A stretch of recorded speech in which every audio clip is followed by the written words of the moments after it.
Yay! Oh, wicked! Right, rock and roll. Let's get pumped. Okay. Oh, I hope everyone had a very nice Christmas. Now, yes, that's the Christmas talk done. Right now, what are we going to do today? This is going to be the day where we finally finish off this AbomBEANation thing. Like I say, last episode I almost did everything, but I didn't quite have the energy to do the last little bit. So I'll explain what we're going to do today. So it'll be the finishing of the AbomBEANation, plus ideally we're going to put a couple more cards in. And then we are going to... Oh, nice! Got some awesome tunes going as well. Yeah! Right. Yeah, so we're going to do so AbomBEANation, more cards, and what I also want to do is there's a cool little effect which I did several episodes ago where when the enemy gets hit it does a little flash of white and then things come out and then like little sort of blood spurts or whatever come out. I'm looking to do the same for, let's have a look, we'll find out in a sec. What was he talking about? Where's he going?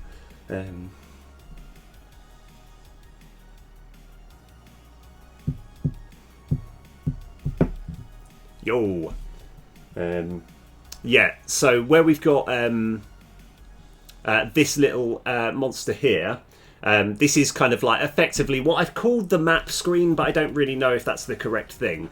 But I want this to, whenever you use a ranger to attack it, it flashes and does the same effect as what the enemy does when it's arrived. Now the reason that this is a little on the tricky side is we've got this thing here is like essentially the mini. It's the mini map, the mini map on the screen. Now this is very, very different to when the monster arrives. It's like it's got a different script, and it's generally just got different stuff going on. So I want to edit. I want to put the same thing on here, but so there's going to be a bit of copying and pasting. Now I've dabbled with the idea of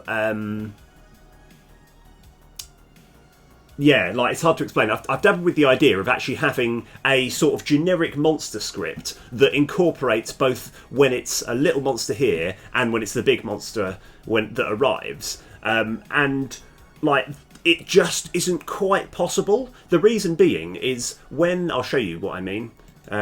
So it's moving closer here, and then it's moving closer again. Now, when it moves even closer, this is going to move over, but the big monster is being created at the same time. So I'll show you what I mean. So this is bouncing over, and then this is created. Right, now, there's obviously two completely different things that are occurring at the same time. Now, so that will mean essentially it's quite hard to have this as the same thing. You know, it's like there was debate of thinking, well, why don't we just turn this into that, turn the small one into that? But I realise that's actually a little bit tricky. But however, I think it makes sense to have two separate scripts. The only problem that we're going to run across is that there's going to be a little bit of copying and pasting, and ideally the whole point of programming is you want to avoid copying and pasting as much as you can. I obviously haven't taken heed to that advice, but I think it all makes sense. So right, AbomBEANation, let's go. Let's do the last little bit. So I've actually opened up a few scripts that are useful. So the combat script, we can actually work out. We can use some of this to help create when the AbomBEANation is attacking when he hasn't arrived at the town yet. That's what we're going to be working on. I have no idea how long this is going to take, but right, we are currently at 12:18. I am going to see if I can get the AbomBEANation to actually work on the minimap. I'm going to give myself a little bit of time. Let's just say 12:38, so 20 minutes. Oh, right, okay, let's go. I don't know. There's a good chance that I'll be 20 minutes in and I'm going to be miles off. But I think we just give it a shot. We go for it. Right, okay. So I think over here we've got the map script. Interestingly enough, I have made a change, and I've got to work out what change it was that I've made. Oh, that was it. I think literally all I did... Yeah. I actually made a little space there to put in this new private game object. That was literally all I've done. I'll show you exactly what I've done. Hold on. Oh, yeah. So, yeah, it was essentially that. And then I was like, oh, I need to put one in. And then I thought, oh, no, I need to do this all on stream. So we're going to create a private game object, mini AbomBEANation go. Okay, so we're going to create a mini abomination. Now, I think it's going to be the same. I'm not going to try and do a smaller sprite. I'm just going to shrink it down. So let's go. Oh no, we're already 2 minutes in. Okay, right. Well, this is going to be a tight one. And obviously, you could argue, well, no, you can't rush the you can't rush the process. You've got to just do it. You'd rather do it slowly and properly. Yeah, you're right. But I want to do it quickly. Okay, so we're simply going to duplicate this, and I'm going to go mini, and I'm going to put this in the map stuff, and let's go into this. We are going to remove this. Edit. Oh yeah, that's a good point. No, it's going to be a generic size. As much as the AbomBEANation gets bigger when it's on the screen, it's going to be the same generic size when it's on the minimap. I didn't mean to edit, I meant to remove it. There we go, remove component. Okay, so there's different ways we can shrink it down. We can simply lower the scale. However, I would rather go onto, I think it's tiled, and just make it say 0.25. That is not what I meant to do. Is it tiled? Sliced. 0.25, 0.25. Yeah, that's fine. Okay. At the moment, I don't think we need anything. From this. This is just, there's no script attached to it.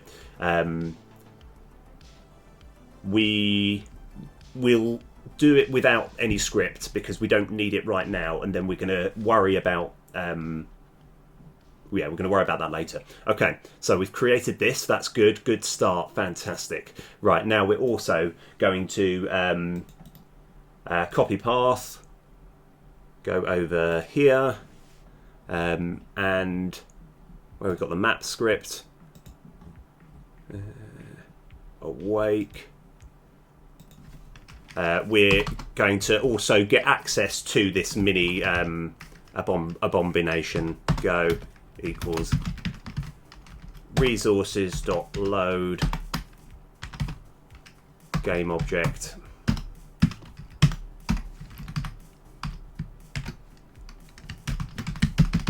And just get rid of all this stuff here. It'd be nice if there was a way of copying and pasting so you didn't have to delete all the other stuff around it. But anyway, we've got it now. That's good.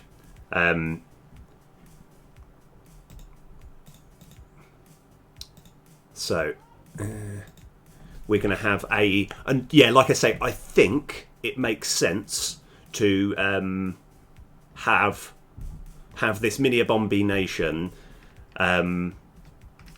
All of this is going to be handled by the map script. So what's going to happen in the AbomBEANation script is it's just going to roll off the screen, but on the map script it's going to do quite a lot of the work. Public void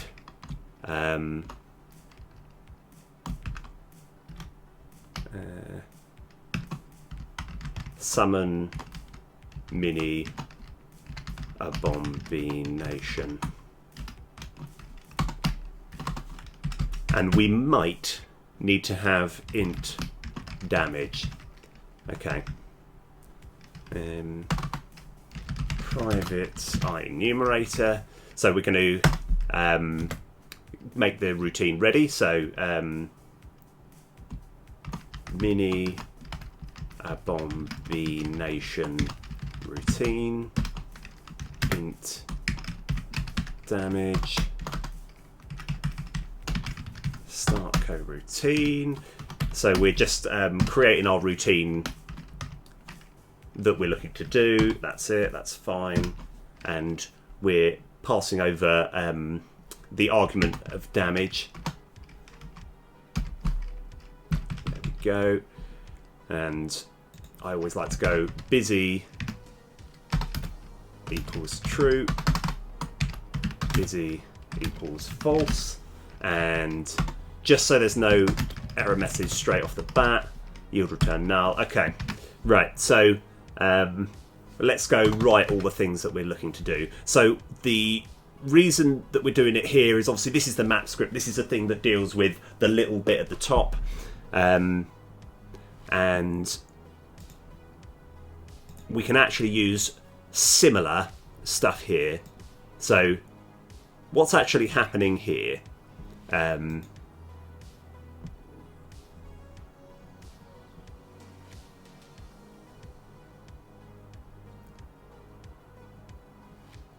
Yeah, so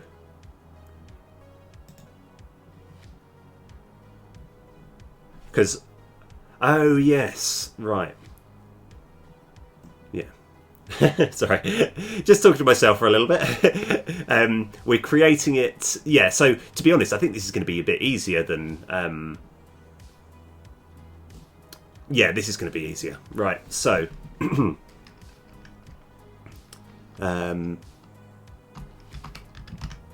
transform, I'm just going to call it a bomb trans equals no BEANation.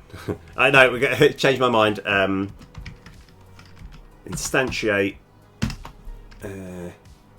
Oh yeah, of course, yeah. So we're creating it at the mini towns.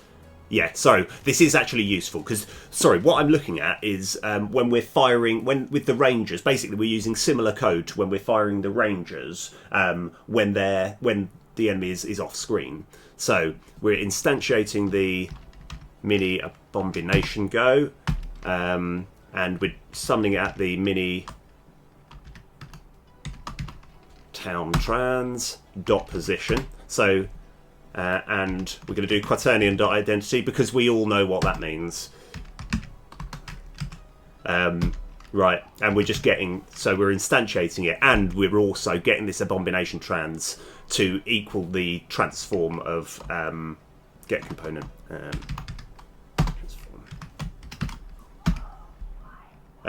One thing, the reason that I'm a little bit puzzled is at no point have I actually dealt with the order in layer when it comes to like, it looks like here I'm just kind of hoping that the projectiles are going to be in front. Like, I haven't actually altered any of that, which shouldn't matter, but I might just, I think all I really need to do, sorry, so what I'm going to do is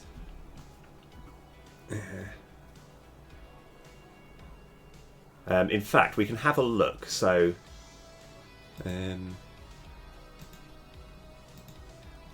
sorry, just talking to myself. One sec. Over here. Oh, it's been stuff. Mini projectile go. I just want to have a look at what I've done there. See, it's so. Oh, I've just made it 20. I think that's fine. I can do that. So this just means I'm putting 20 in there, means that when it's summoned, it's going to be in front of the actual map, because that's going to be the dominating part of what's going on. Right, so let's rock. So we've created it, got the transform, brilliant. Okay, now int chum equals mover.instance. I think it is just simply move to point. Oh no, not instantiate, no. Instance dot move to point. AbomBEANation trans. Where are we moving it to?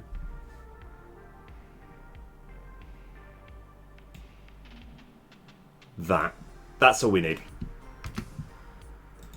So we're essentially just moving it to the enemy. Right. How long is it going to take? How long did I make it take? Because I want it to take a little bit longer than the projectiles.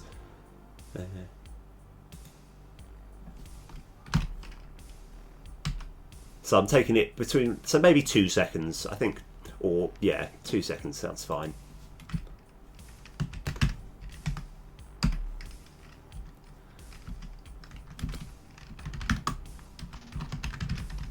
Now we're just waiting for it to arrive at the place. Mover.instance.s2f bool chum.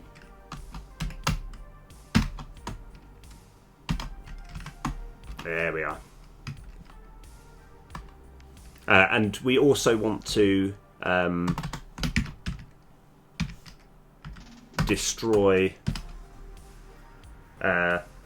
the AbomBEANation trans.game object. Okay, so currently this function, it creates it, moves it over, and like I said, at the moment it is neither rolling nor animating, but I'd rather get a simple version ready. That's fine. Okay. So now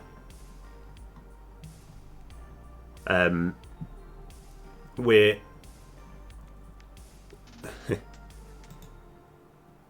let's have a look. So now with the actually AbomBEANation script itself, right, this is where it gets a bit confusing. So we create this big ball that if the enemy's there, it just rolls towards the enemy. Where if it's off screen, we need it to roll a little bit faster and move off the screen and then destroy it. No one knows it's off the screen. We're just going to destroy it. We're not going to do any effect when we destroy it because we don't need one. So what I'm going to do, I'm going to copy this and paste it. And we're just going to change a few things. So I'm just going to change the word close to far. Turn this to far. Roll to monster far. Oh. Right. Far routine. Okay. So all we really need to do, so it's taking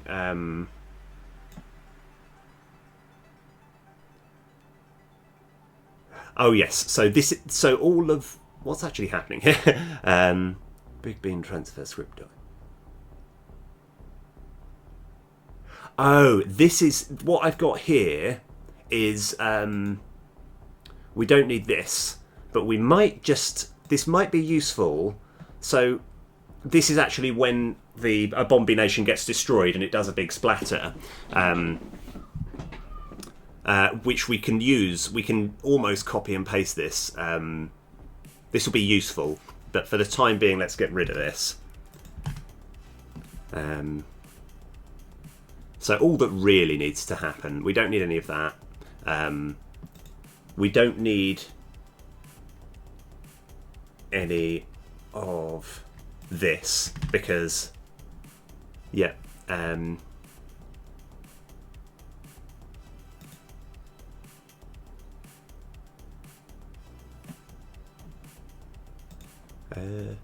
oh, I see, and this is just to indicate what colour I'm going to make.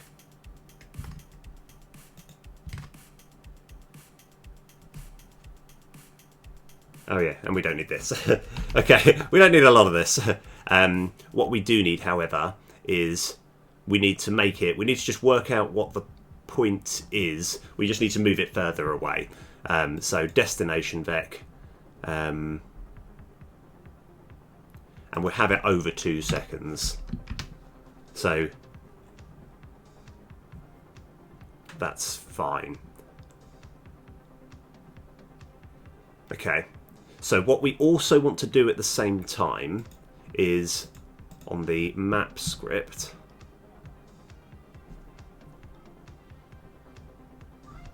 let me just have a little look.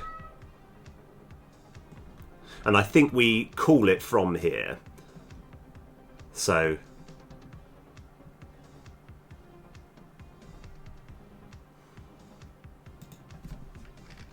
we're going to have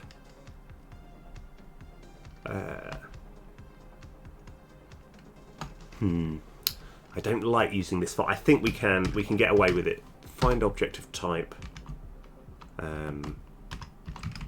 map script,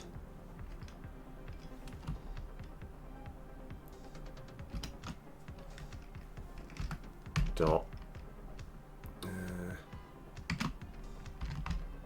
summon AbomBEANation.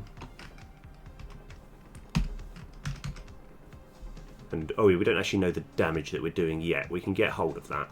That's no problem. What we'll do, sorry, before we do any of this, because we're going to use this multiple times, I'd actually rather have map script equals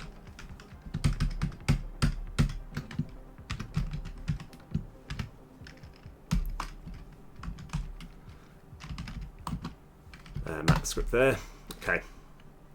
Oh yeah, what's the damage?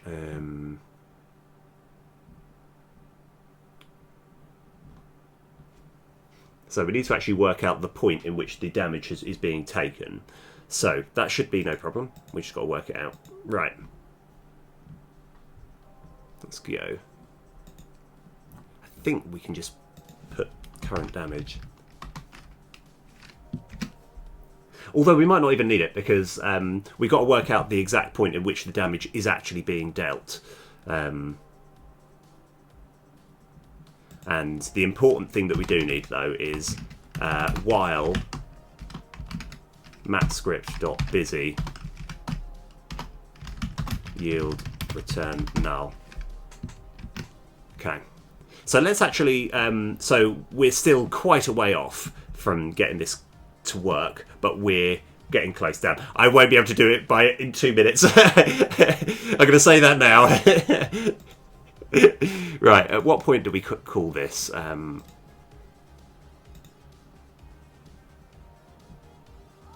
Oh yes, okay.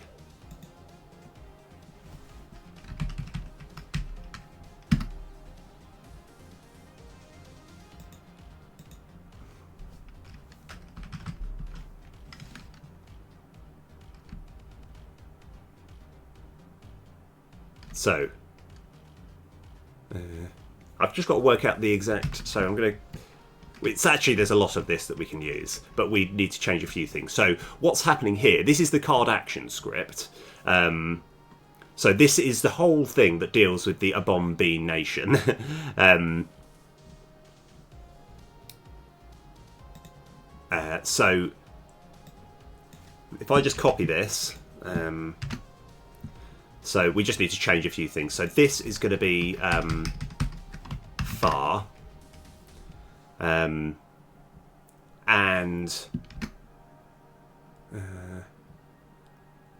I just need to work out the exact position. We're going to change this. This will get changed eventually, but for the time being, it's new vector 3, and it's something like 1, 10 and 0. That's about... No, that's going to go really high.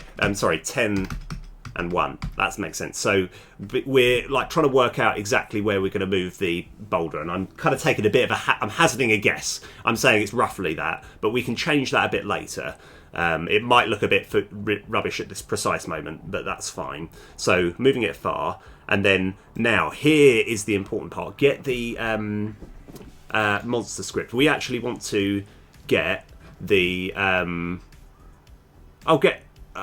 hold on. Oh, so close. Because we want to get the map script let me just go into the map script. Oh, press the wrong button. Let's go into the map script because we want to get hold of the mini monster.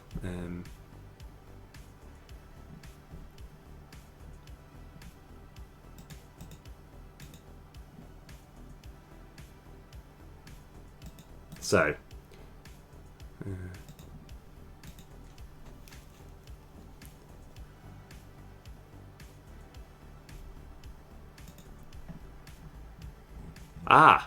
okay, we have a shortcut. Oh no, maybe we don't.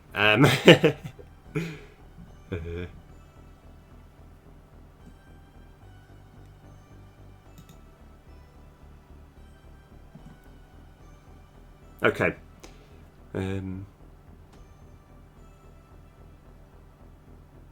Okay, so what we need to do, we just need to, yeah, it feels a bit expensive. I'm trying to work out if I'm happy with this, because the way we've got the enemy script at the moment, no, we can actually, you know what, I've got an idea. Okay, this is how I can sort of sleep easy at night. I'm going to copy this, and in here, we're going to paste this here. Alright, so now we have easy access to both the monster and the mini monster, even though it's called mini enemy, but don't worry about that. And where are we? So here, we want to have get mini enemy script. Okay, I quite like this. So we've got access to the... Right. I think we're almost there. So this, like, yeah, because like I say, I mean, I really didn't. As I was putting this together, I knew this is going to be hard, but I think we're there. I think we just give it a shot, see how it goes, and probably work out where we're going wrong. Or right, so. And we can put in detail a bit later, because at the moment it's just going to create that, and it's just going to move over. There's going to be no rolling or anything. So let's give it a shot. Right. Okay, so let's go create some guards. Create some armoured guys. Here we go.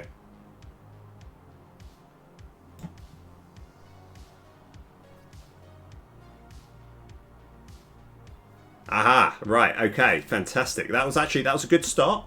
Oh.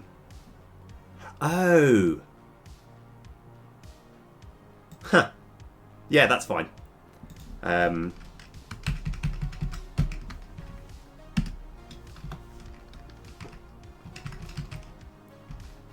So we actually, yeah. We also want that AbomBEANation to be a bit bigger on the thing. So underscore mini enemy script. So the reason that we have where we've got get monster script, right? The monster script is only available when it's actually the big thing on the screen, or otherwise it simply doesn't exist. So when we had this bit underneath here, it was trying to find something that just didn't exist. So we can get rid of that. And what we also want to do, I feel that the AbomBEANation is a bit too small, so we can make it a little bit bigger.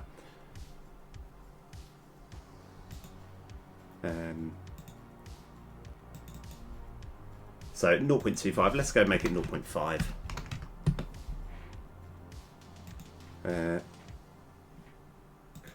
Okay, let's give this another shot.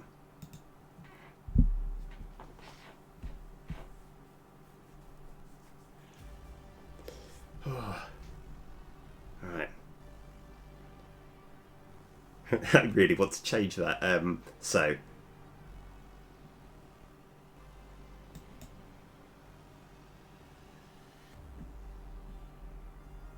Okay, that's fine. That's good enough. Right.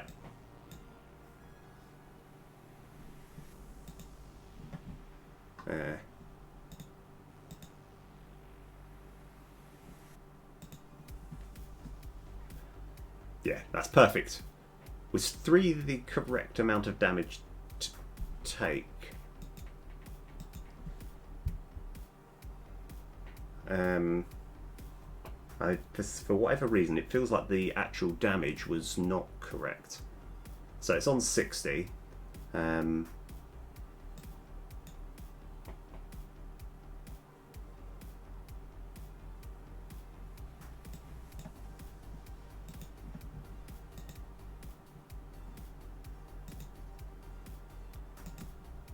So yeah, it's saying the current damage there is 6. So in theory, it should be taking 6, but it's taking 3. I wonder why that is the case.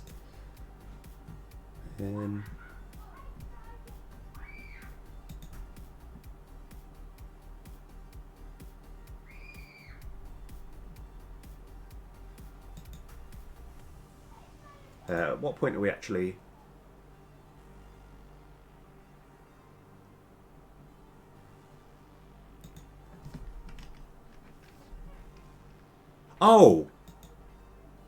Oh, that's just an obvious mistake that I've done. All I actually need to do is just do that. So I'll explain the problem that I've had. So I've got this integer here that's called damage counter, right, which records how much damage the AbomBEANation is going to do. And it's saying, basically, get the number of rangers, the number of attackers, and the number of armoured attackers, add that all together. And then what I've got here, I've just got simply equals the number of defenders plus the number. What I actually need to do is plus equals, because it's an accumulation. So that's good. That's actually fixed out and fixed another problem that I had from earlier. So that should work.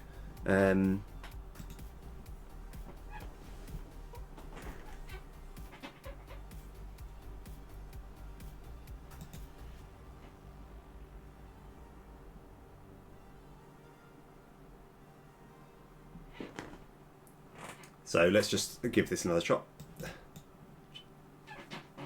Cheap conscript. Oh yeah. Right, that's fine. So it should be doing 6 now. So bam, bam. Yeah, that's much better. We want it to rotate way faster than that though. So whatever it's rotating right now, we want to make it much, much faster. So AbomBEANation. Let's go 100. Let's try that. Okay, let's just give that another look. So we're going to test it now with the far away one and the close up one and see what happens.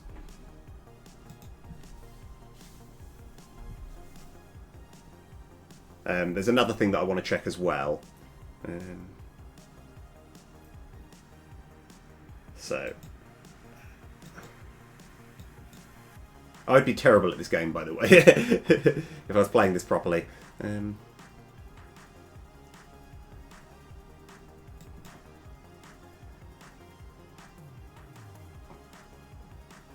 Okay.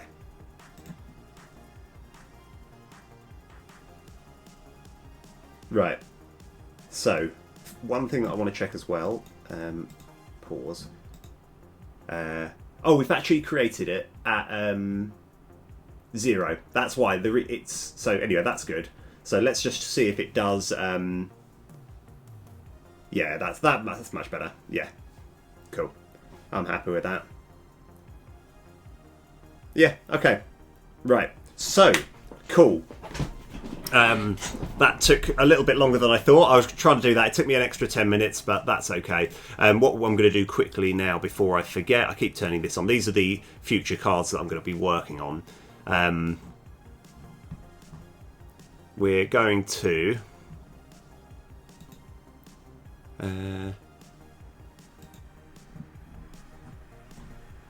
so move far away.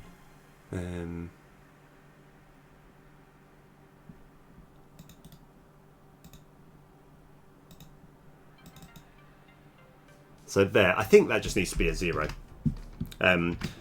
So that way it's moving in a straight line, because at the moment the big AbomBEANation ball is like moving up a little bit, and it doesn't need to do that.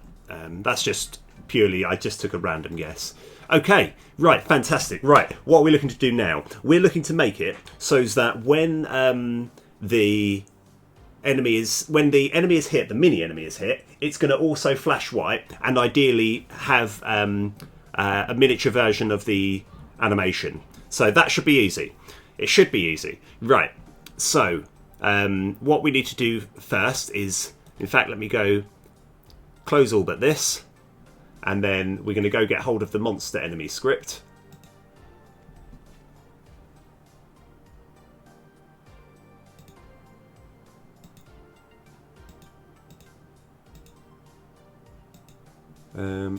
Monster stuff. Let's to go.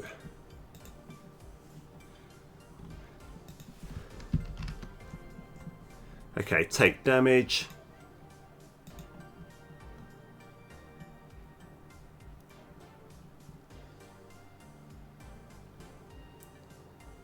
So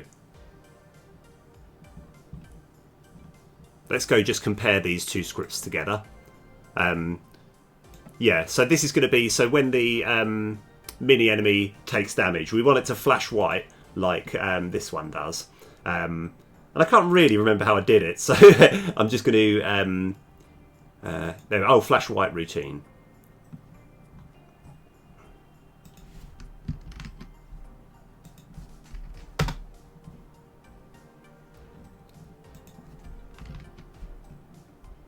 So what happens in here?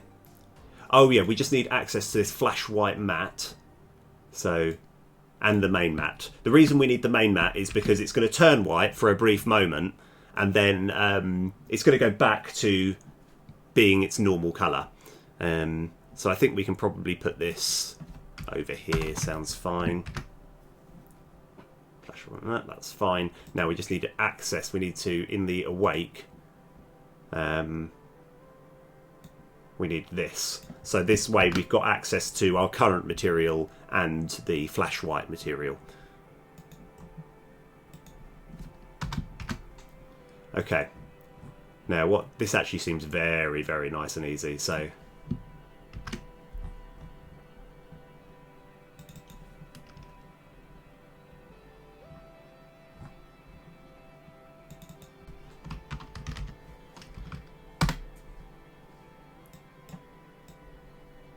right. This will probably be wrong there.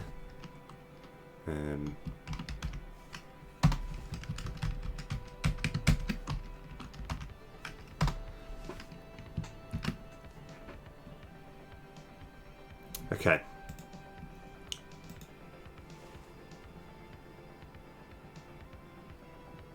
So take damage. Like I said, a lot of what's happening here is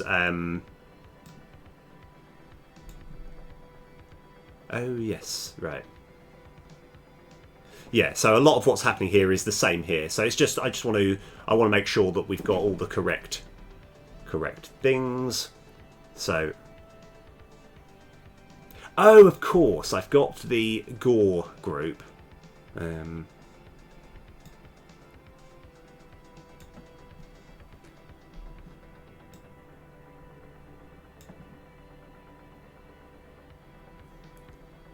We can almost copy and paste this, because I want there to be gore as well, but we're going to be a little bit clever. We're going to make a mini version of it.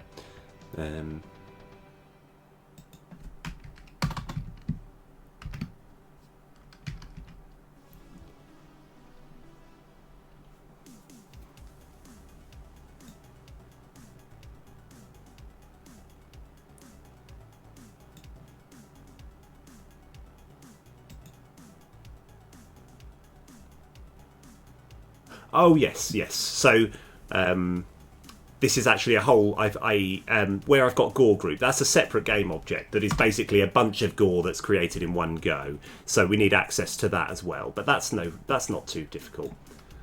We obviously want to have the flash white routine.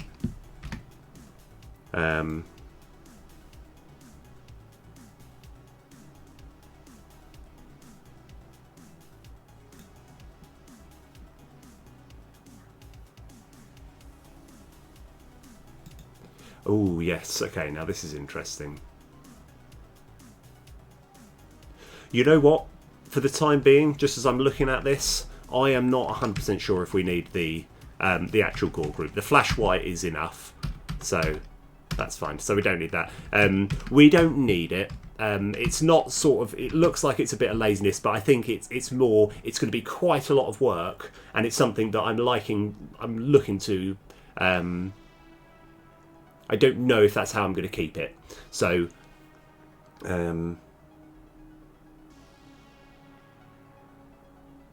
Yeah.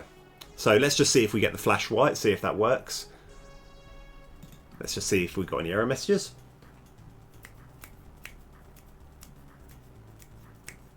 Right. Okay.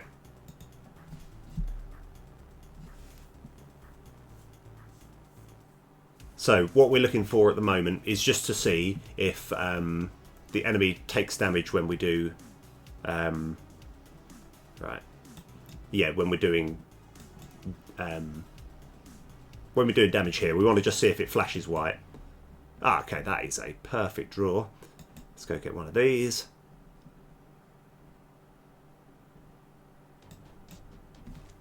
Bam. Yeah, nice. Exactly, yeah. That flash white, it just gives you that good sort of element. I'd say also, I want to make it flash, shake slightly less. So we can do that by... so at the moment, it's flashing for 0.25.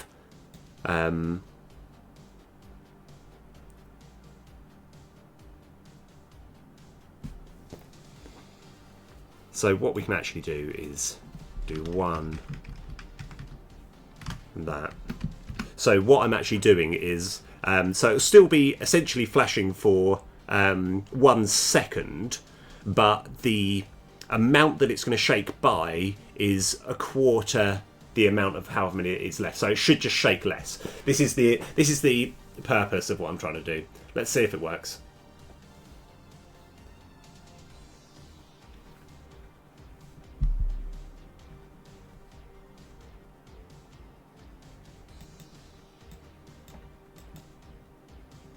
Okay, yeah, we just want it to flash for slightly less, so...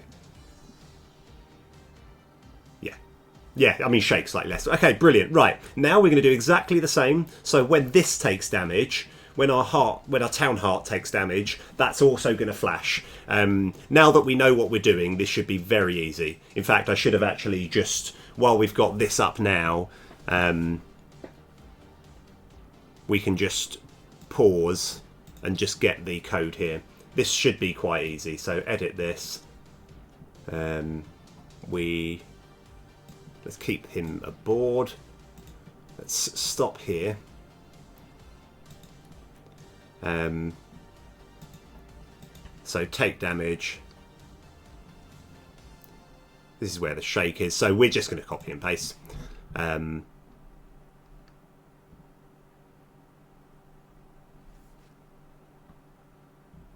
Oh, I tell you what. One thing that I need to do, and it'll make sense. Is, oh yeah, no, that's fine. Yeah, so we're going to copy this main mat and flash white. Chuck this somewhere in here. Oh, there is not much going on here, but that's okay. Oh yes, so okay. Let me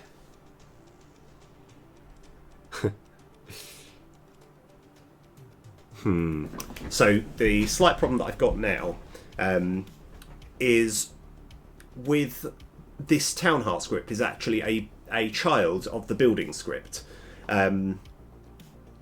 So, and I was hoping so there's no awake function, or there is, but whatever awake function that I do, it's going to apply to all of my building scripts. However, this is where it looks like I'm going to do something lazy, but I can justify it. I can make a good justification for it. What I'm going to do, I'm going to copy this. I'm going to cut it and save. We're going to go to this definition, and we're just going to get hold of these in the awake function. Oh, hang on a sec. Wait a sec. Oh, no, it's okay. Ignore that, ignore that. It's alright, don't panic, don't panic. Sorry, what we've actually realised, I've actually got a setup function. I've actually already dealt with this problem already, and I'm just like, as in, yeah, everything's fine. Everything's fine. Like, yeah, what I'm trying to say is, I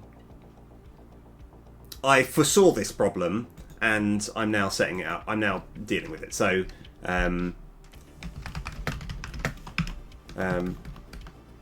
is it, yeah, public override void setup. Okay, I'll explain everything in a sec.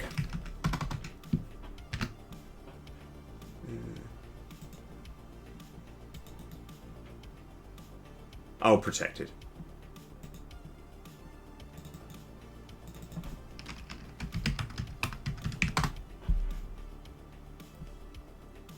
Okay, not quite. Because this is a child of the building script, one thing you can, there's a really specific, like, clever word, which I can't remember what it's called, but it's the act of having a function within here, like this, that obviously there's nothing in this function, but for each different town heart, there's a different, you can have a different setup function, and by using this particular what's the word, syntax, where you have virtual, that means you can have this function for all the different buildings that you do. However, I can't remember exactly how to call this, so let's go find all references.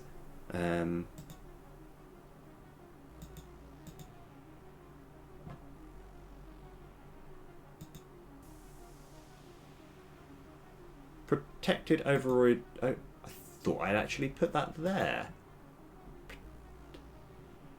I'm just trying to work out why we've got a red squiggly line.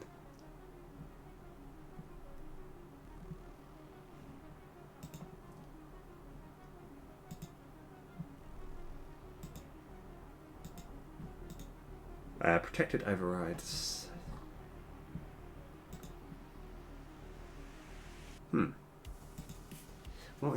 Where am I missing? What am I missing here?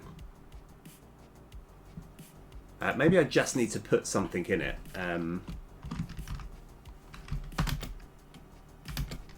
Oh, no, I'm not sure actually. Equals.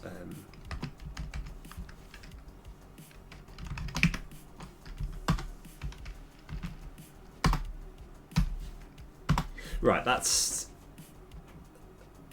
still giving me grief.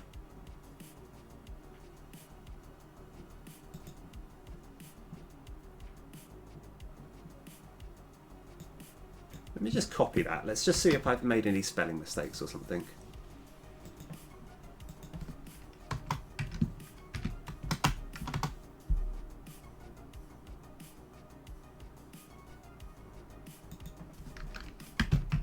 Oh!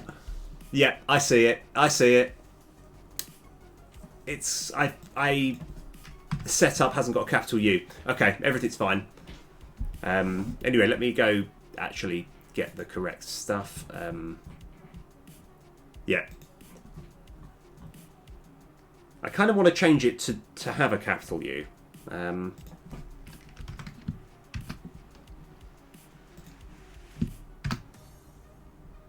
Yeah, so in fact it's probably safest if I change it here. So we're going to oh, Black Manbo, hi. I'm a Nubian game dev and I wanted to start with Python game engines. Any suggestion? Okay, now I'm trying to work out like overall, I suppose, to be fair, if you're new, I think Python is actually quite good to start with. What does the Unreal Engine use? I think the Unreal might be better for you.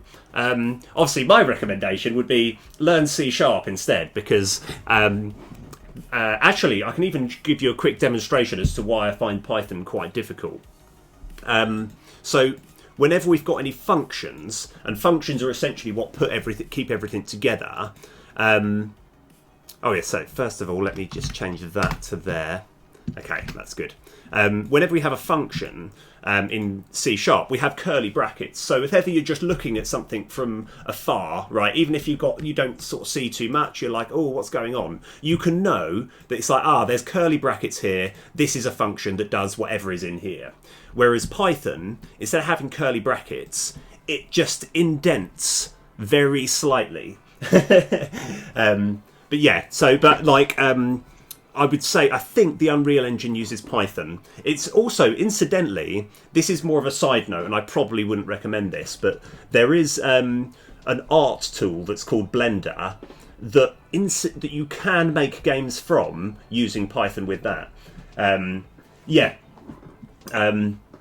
think so. The reason that I'm kind of against the whole with Python is, as much as it indents with a big tab, a problem which I found is when you copy a bit of code right from one place to another, right? And I probably was using an old Microsoft Visual. I was using something quite old, but instead of it copying the indent, it turned it into a space. So whenever I was trying to look at the code, it was essentially like just these tiny little indents to work out this is where the function starts. And because it relies on indents as well, it means whenever you create a function that you don't want to put anything in yet, but you want to put something in later, which sometimes I'll do. I'll sometimes just have public void, eat jam, right? Right, I would be like, okay, good. We're not going to use this quite yet, but I know that I'm going to put something in there. You can't do that with Python because you actually have to put something in it, or otherwise it just doesn't work. But as I say, it's more I'm bitter against Python. I've got nothing against Python. I think Python is probably, it's more I've got something against Python, but it is probably very good to use. I just it was just so many times I was like, well, I need to create this function. I don't have anything for it yet, but it's more like I need to have it there. And it's like, oh no. So the number of times I just wrote int jam equals 5, just so I know that it's like, okay, good, I've created this, right? You just have to put something in it. You can't just create an empty function to work on later. But yeah. Right, anyway, right, where are we rocking? Right, so we have created the flash white thing, which is fine. Now we're going to, I'm going to be a bit lazy. We want to have flash white routine.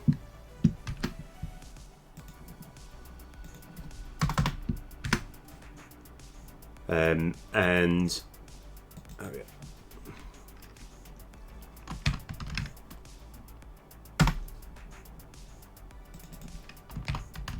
so yeah, I want to make sure that the building flashes as and when it goes. You could.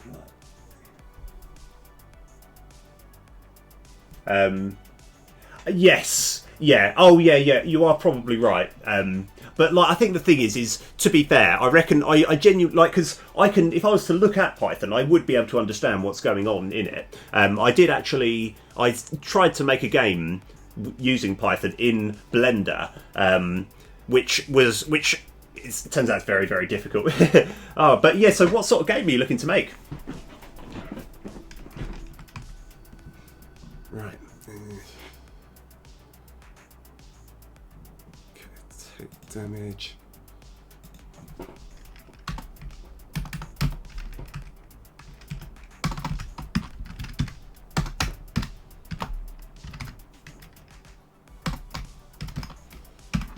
Right, cool. Okay. Right, let's see if we got any error messages.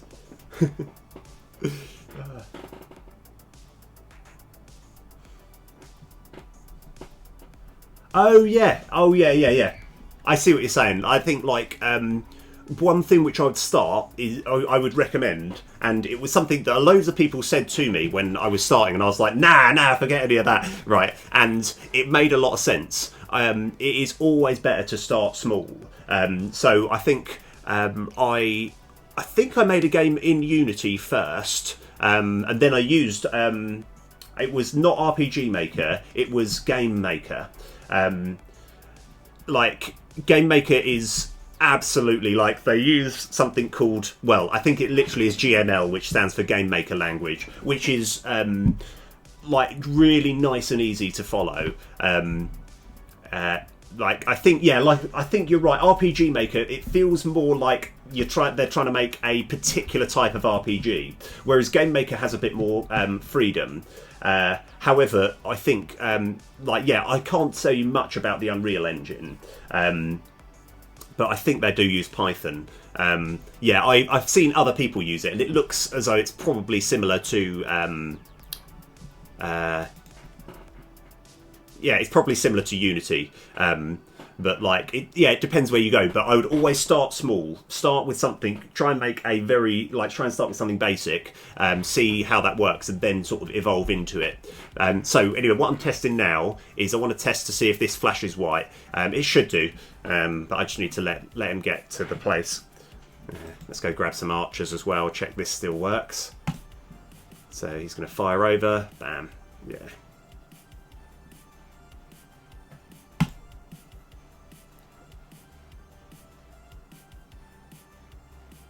Okay, now we want to just see this flash white and then go down to 35. Let's go. Yeah, nice. Okay, awesome. Right, that's all I need. Oh! It actually flashed green. And I know why. Because the sprite renderer, these aren't different sprites. These are the same sprites, just with different colours. But that's okay. That's not a problem. I don't know.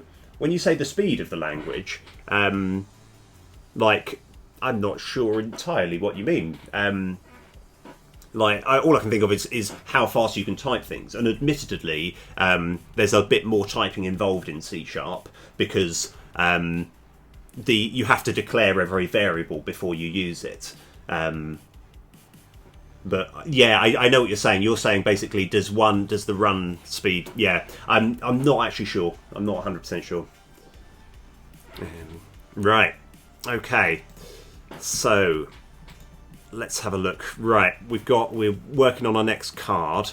Let's have a look. We have got. Okay. I have no idea how I'm going to do this. Actually, no. I've left some difficult ones for me. Your attackers don't attack this turn. Add one card and one extra mana coin. Okay, I want to use hold formation. Okay, this is going to be our next card that we're going to create. So, card SO. Create card. Formation 0-1. Right, that doesn't matter. Hey! Ah, way! Rock and roll. Yeah, cheers, man. It's good to have you on board. Yeah.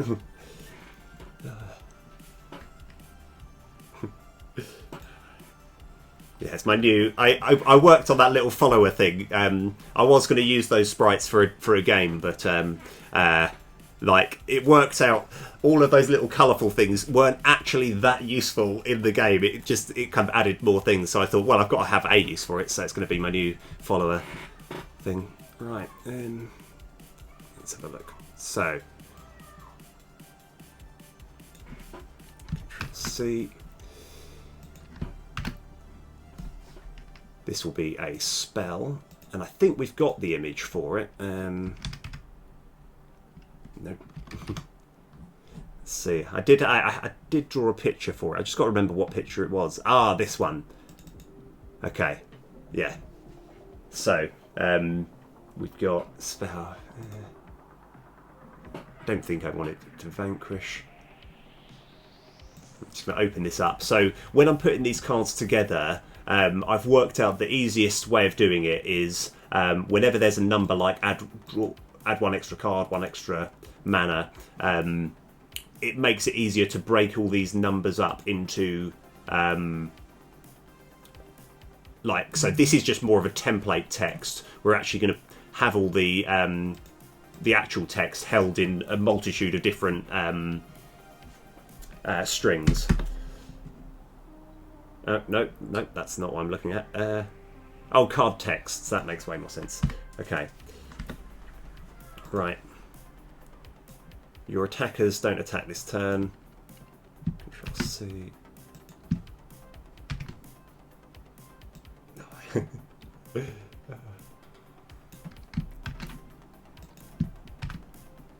It does look a little crazy when I'm doing this.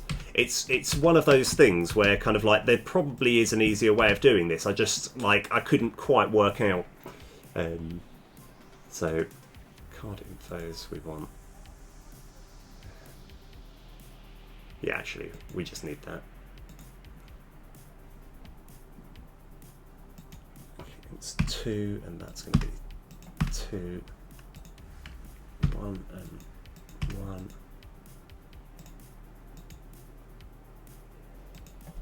Yeah, right. So now we've got most of this set up. How much mana did I say it was going to cost? It's going to cost 1. I don't know how good this card is going to be. I just like the idea that you can hold all your attackers. Your attackers won't attack for 1 turn. So you might be able to store it up for a big Abomination ball or something. But we'll see. Mana cost 1, card level 1. Right. Card name. Oh yeah, it's going to be called Hold Formation. Right. I think that's all we need. Okay, now let's go. Oh, sorry, I just got an itchy nose today.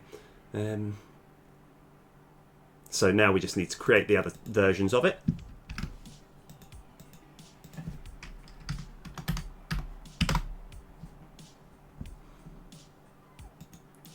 Card level is going to be 2, 2, and 2. We just need to change these ones here. So, yeah. I think that's all we need to change.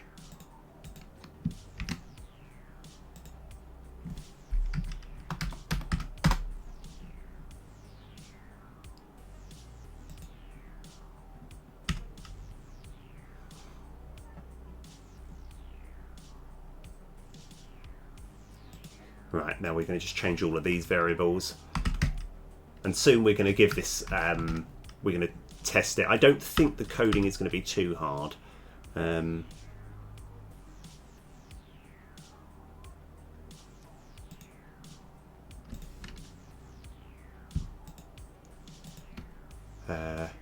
Rarity, I think it's going to be just a common card.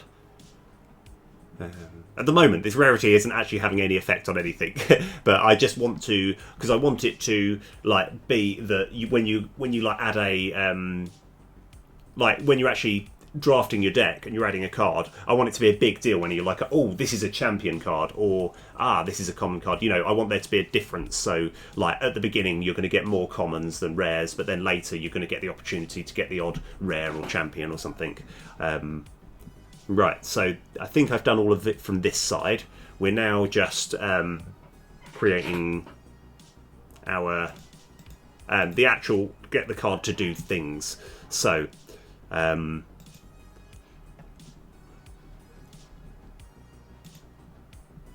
so what we're going to do is, I think is it card condition script? I can't remember now.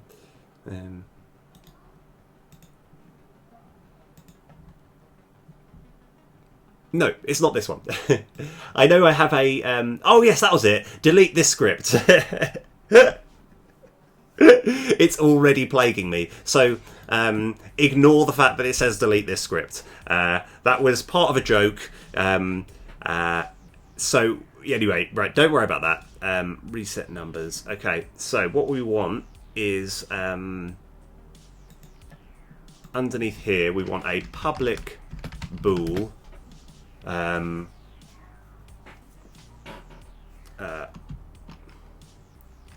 it could be an integer, because sorry, I'm still thinking of like if you were to cast like hold the attackers and you had to do it twice in 1 turn, would it hold it for the next 2 turns? No. You know what, let's go make it like it doesn't have to be this way, but I think it just holds it for the next turn. So regardless of how many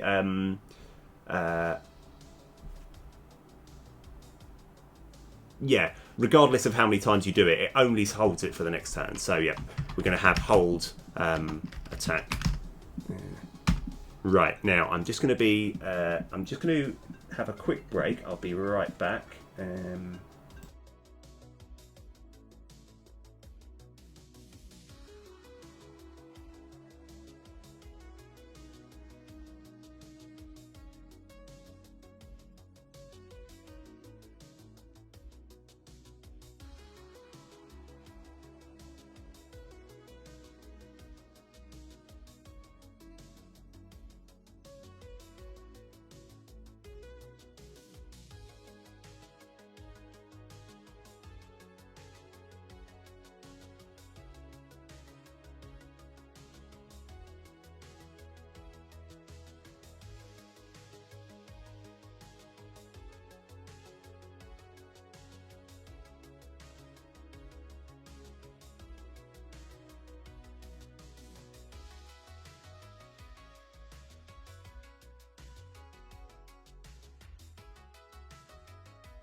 Oh yeah, terribly sorry about that. You know when you get a call and then you don't quite answer it in time, so you're like, well, I'll call them back, see what happens, and then there's no response, and then you're like, well, okay, let's try again, and then it turns out it's both people trying to call at the same time, and they're like, no one is calling anyone. Anyway, sorry that took me so long though. Right, so where are we up to? Right, we were doing something. That was it. We've got a boolean here that we've created, which is called hold attack. And what will happen if this is true? We want to make sure that our attackers our normal attackers. So our rangers are still going to attack like normal, but our normal attackers do not attack, because the idea is when they attack and then die.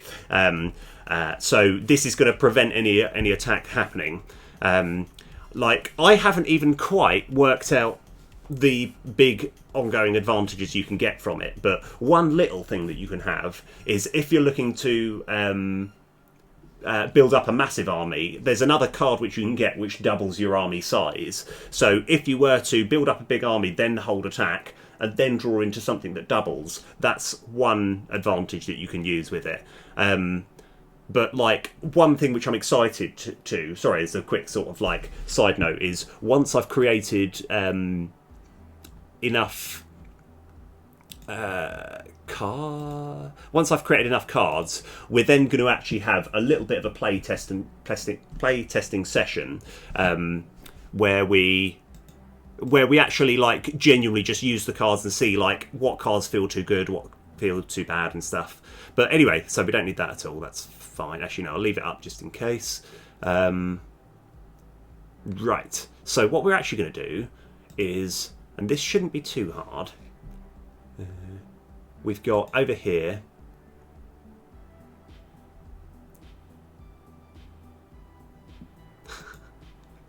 really regretting calling this yeah, so where we've got the combat script, we're going to edit this. So combat routine,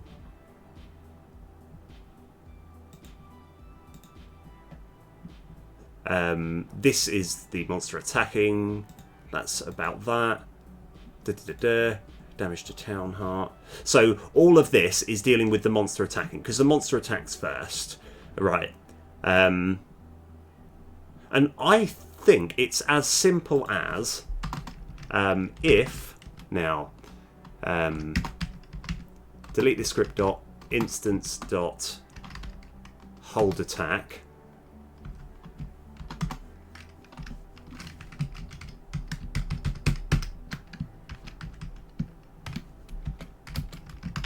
Okay.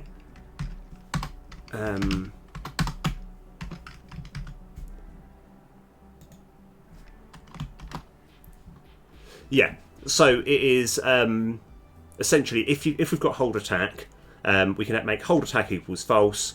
But obviously, if there's no hold attack, which is going to be most times, it just does the attack like usual. I will have to test this.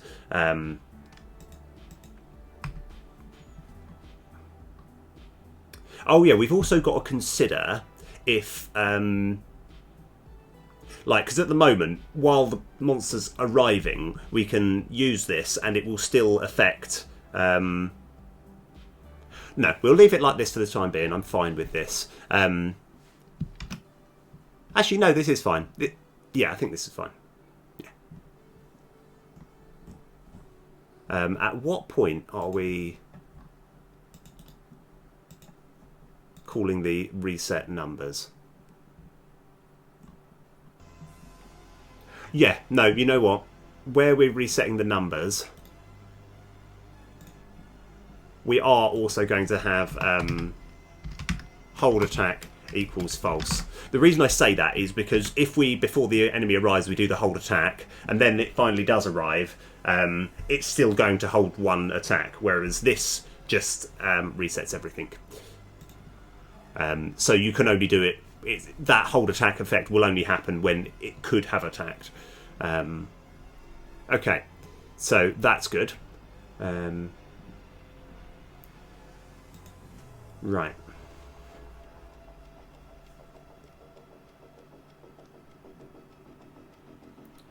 So now we're going to go into the card action script.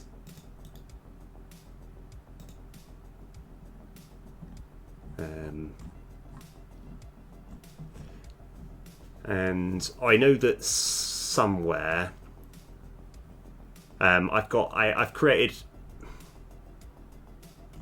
a function which means that you attack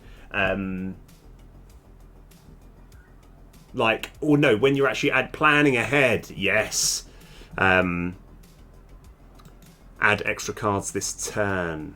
Okay, that's what I wanted to do. Yeah. Okay. So this is so I'm just going to reread what it is because I just need to remind myself. It made sense. So this one here is your attackers don't attack this turn. Add one extra card and one extra mana coin next turn.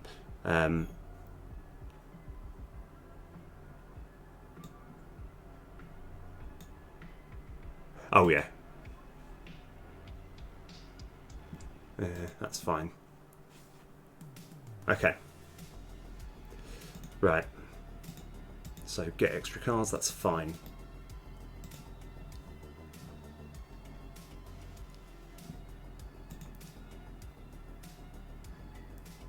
So we need to just go onto our card action script.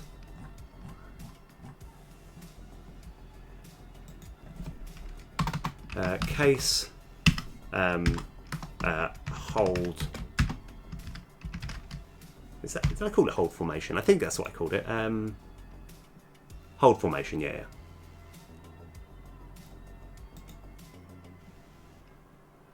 So another thing, yeah. So hold formation.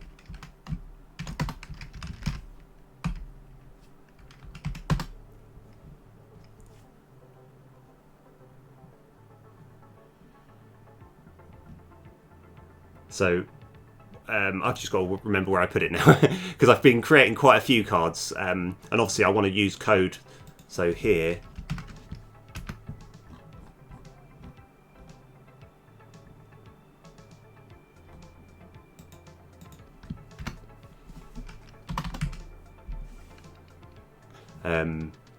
so now I've kind of run myself into a little bit of a problem, but it shouldn't matter.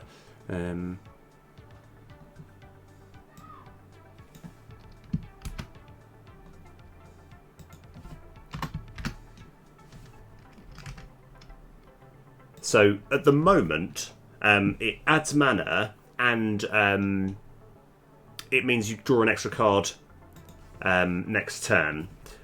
However, I do want to eventually make it so that when it gets to your turn, gives you an extra. When it goes to your next turn, you add an extra card and you add an extra mana coin. So, but the concept of getting above 5 mana coins is a little bit confusing right now. That's going to be a session in and of itself. So at the moment, it just refreshes 1 coin, and it means you draw an extra card next turn. So that will be.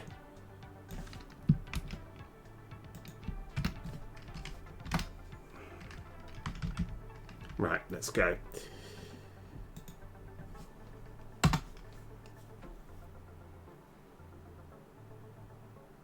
So this should be good. So we're using the key int, the first key int, which is 1, and that's 2. So that should be fine.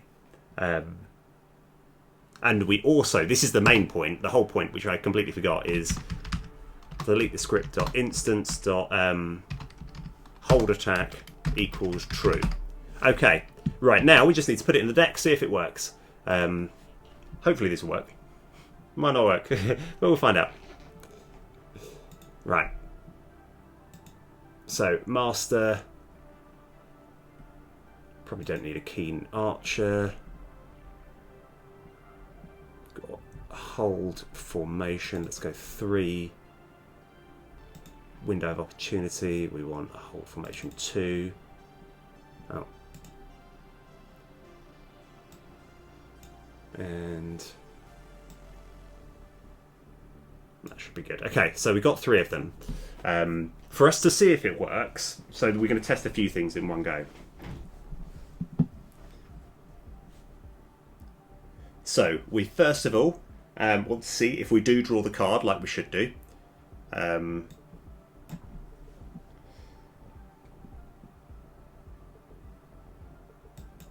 So this is, oh yeah, okay, yeah, it does, it refreshes the coin as well, that's fine.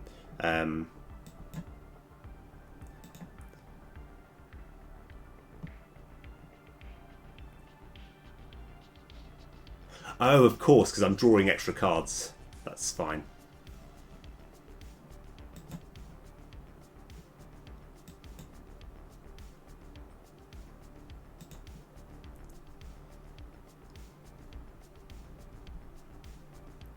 Yeah. Okay.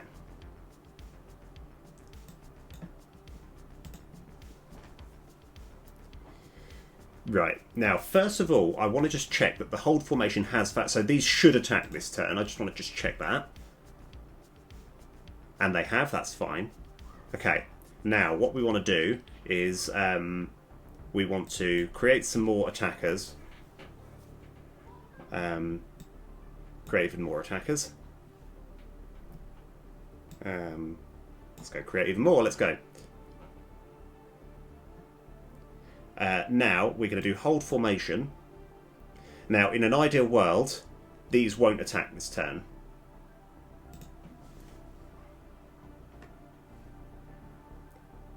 Yeah, they didn't attack, but now they do attack. Okay, brilliant. Right, hold formation has been done. Almost done. We're still dealing with the concept of having more than 5 mana coins, which I just don't think I've quite got the brain capacity to do today. But we've done the integral part of hold formation has been done. So, yeah. Like I say, the problem which I've got at the moment with hold formation is that what I want it to do is you play it and then you... Oh, yeah, thank you very much. Cheers, my man. My brother bringing me in some coffee. Yeah, I want the hold formation to mean you draw an extra card next turn and you get an extra mana coin next turn. At the moment, it just refreshes the mana coin as and where you are. But like adding more mana coins, that I'm going to have a different approach. Like when I do that, because the way that I've got it sorted, getting above what the maximum number is a little bit confusing. And yeah, like I say, don't have the brain capacity to do that today. Right. So where are we off to next? We are going to have a sip of my coffee. And let's have a look. We're almost done with the spells that I want to do. Different strategy. So this one is, different strategy. It is going to convert the armoured attackers into rangers. Because I like to think that the rangers are kind of the most valuable unit. Because they don't die when they attack, and provided they're protected, they're constantly doing damage the whole time. So, even though armoured attackers are also valuable, I think the concept of converting armoured attackers into rangers is beneficial. Right, so it's going to be called Different Strategy. Let's go for it. Create a card. Different Strategy 0-1.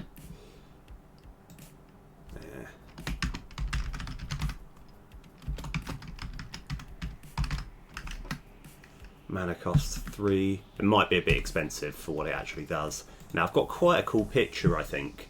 I think it's this one here.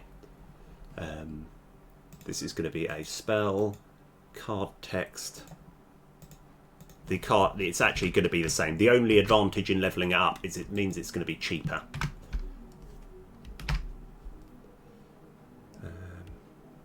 There's actually no key ints. So this is the first time I've done this. So all we need, first of all, the infos. We're going to have attacker and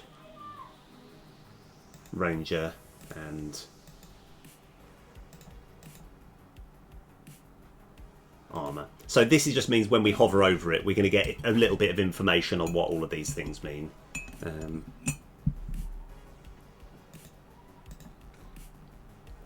So card texts. Yeah. Hopefully this won't be... I haven't worked out if we're going to just kill them and then create, like, let's just say there's 3 armoured units. Like I say, if we're going to kill them and then create 3 more rangers, or if the armoured units are actually physically going to, like, transform into the rangers and move over into position. Now, the reason I want to kill them and then create 3 more is because that's much easier code-wise. However... I'm I feel like some really awful, diabolical, evil genius where it's like, is it not just simply easier to just kill them and then create 3 more instead of converting the 3? However, it does say convert, right? Which means that I should work out a way of getting the 3 armoured units, giving it the Ranger sprites, and then moving it into the Ranger place.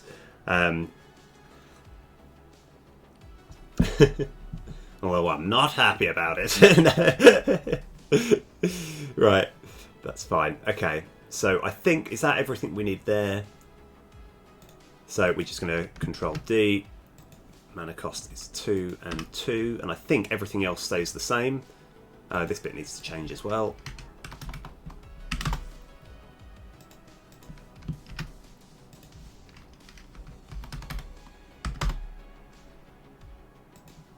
Mana costs 1 at level 3. Okay. Right.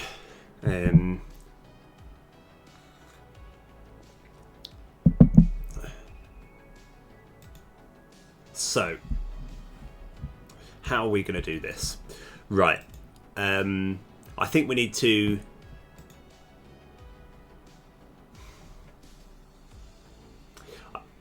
I think what we're going to do to begin with is we're going to go into scripts, attack building scripts.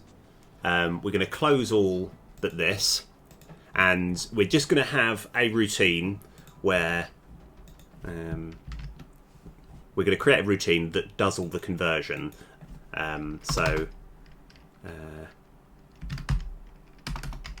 Public void convert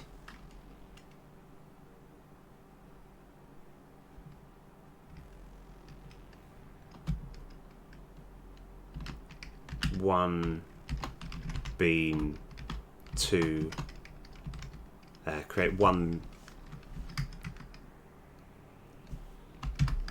type, because type of bean to another. So int number of beans to convert. The reason this is going to be a little bit wordier, but this will open up avenues for later. We're going to have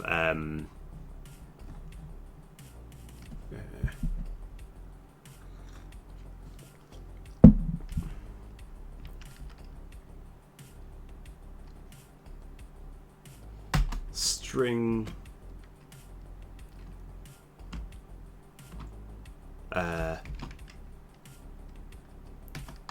type to convert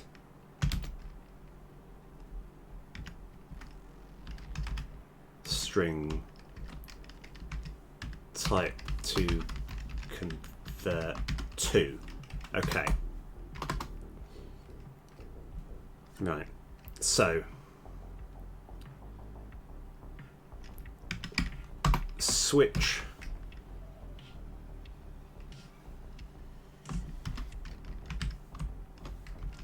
type to convert. This is going to be tough. I'm not even sure if I've got the right approach. So case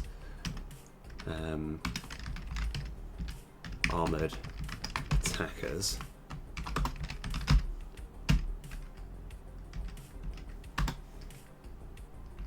So we're only going to actually deal with case armored attackers.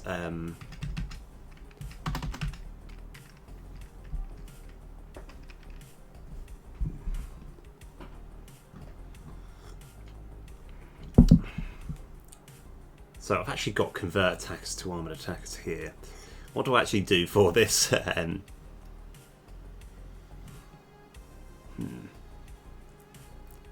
Oh my gosh.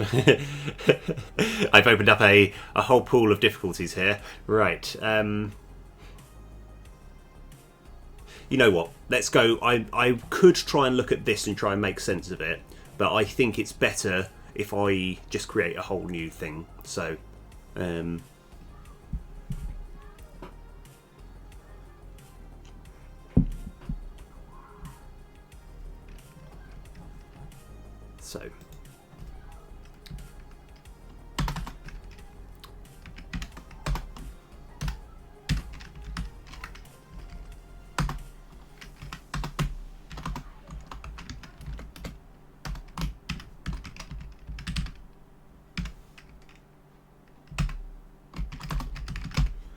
So we're literally only dealing with this, but it'll just be nice to know. Right, so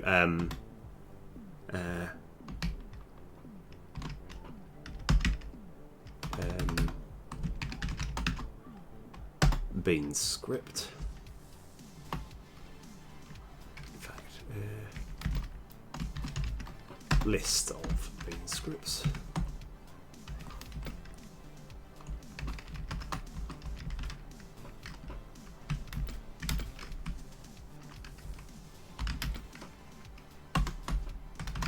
Okay. Right.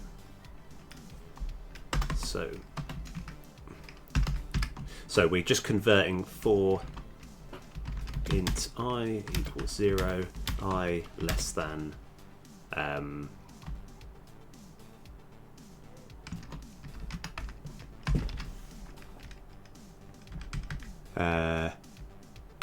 attacker armored bean scripts. That's it.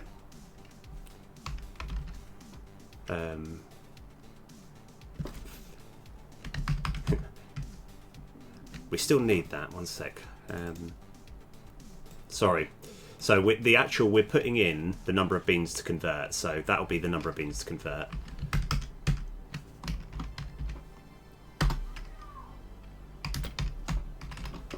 Okay. Right. Oh my gosh, this is confusing.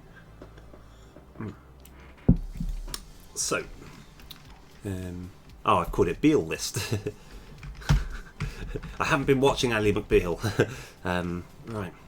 Not that that was a question that you're thinking. You're thinking, well, he must be, he must be watching Ally McBeal if he's putting Beale list. No, right, bean list. Okay, so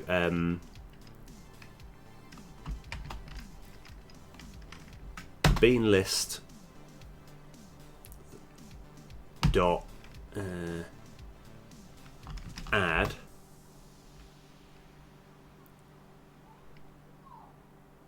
okay, open brackets. Oh no. Having armor, attacker,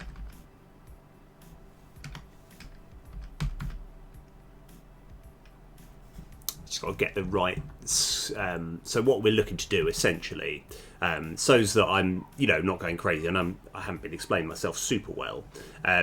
We're looking to, where we've got this list of beans, we're looking to get the number of bean scripts, which in this case will be all of them.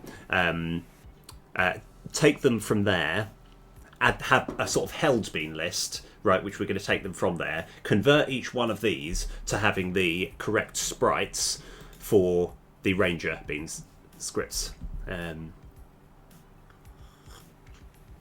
then adding it to them. So attacker armored bean scripts.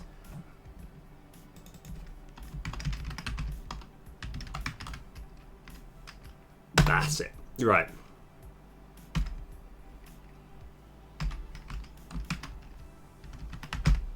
Okay. Attacker armored bean scripts dot count -1. So the reason I'm doing this is we want to remove it from the one, like it's kind of the first in first out scenario. So we're taking it from last in first out is what I should say. So this is taking it from the top of the list. Okay, I think that's fine. So we're adding that, and bean list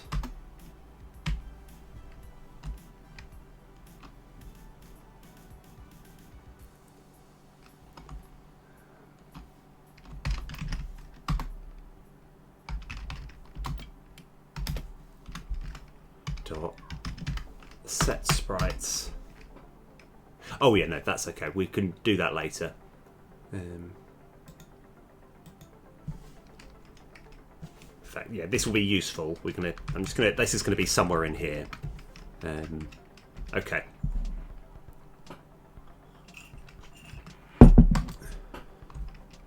attacker armored beans scripts dot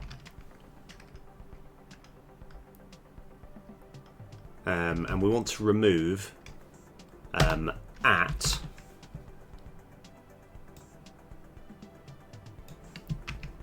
there's actually probably a bit of code which I think there might even be like remove last, but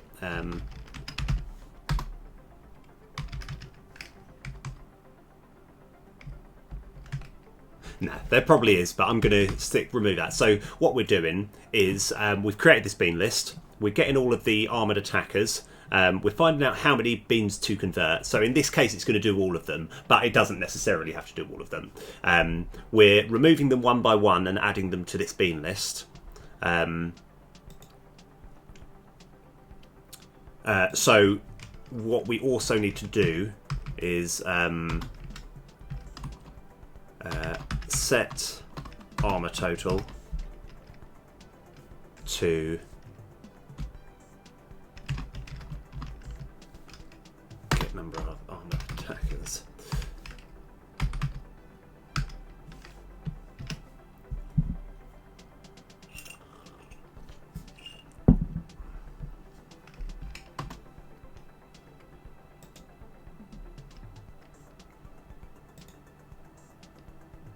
And I'm just checking when we set the armor total, because we also want to set the attack total as well.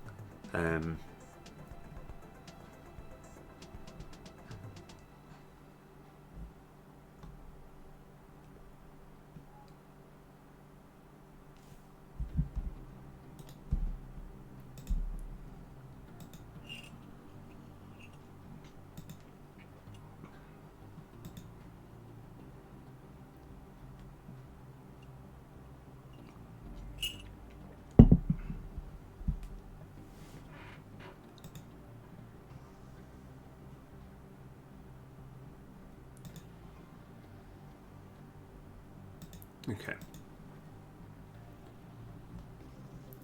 I have not made this easy for myself at all. Never mind. I'm looking at the wrong thing. Right. Here we go.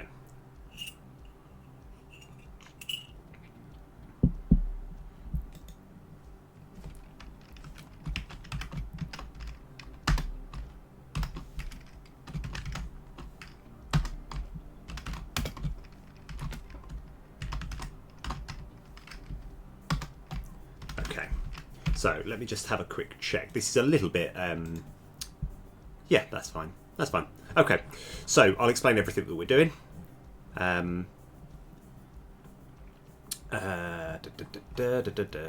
So we are getting hold of all of the armoured attackers, or however many, like in a set number. We're removing them from the list, and then like we're removing them here, and then we are setting our attack total and armor total here. So now we've currently got this bean list that's got all the armored attackers, and what are we going to do with them? All right, so over here for int I, oh, hold on, sorry, there was actually this is really useful. I want to keep this. For, let me just keep that still greened out. For int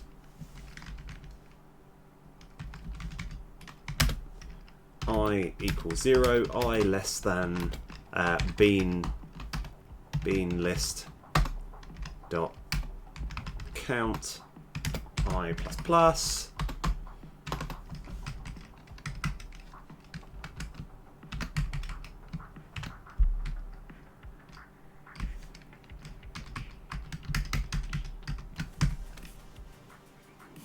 I dot set sprites to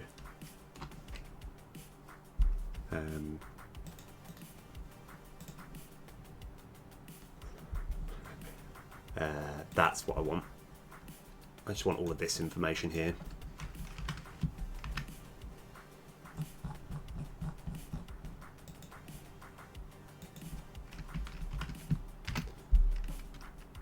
So we're giving them all the ranger things, the ranger sprites, which is great. And we are, let me go, yeah. And now we want to move them over into the ranger position. And let's just go. Oh, okay. Yeah, we also need to. Ah, yeah. This is where it's going to get a little bit of clever. So right here, we're going to have a float time equals 0. Time equals 0 while time is less than 0.15. That should be fine. Time plus equals time dot delta time, and then yield return null.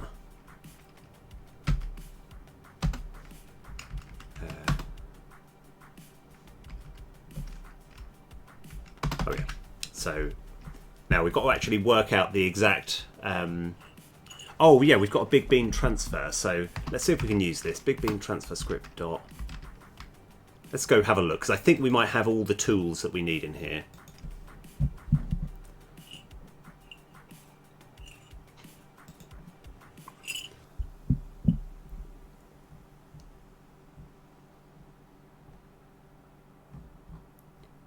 Move individual bean routine. So let's just have a look, because I have a feeling, oh, we actually still instantiate. Okay, we don't want to create. We actually want to just move one. So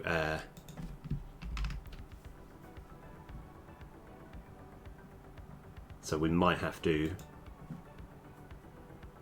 No, never mind.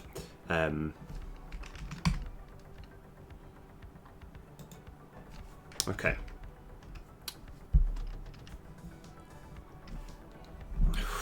This is going to be tough.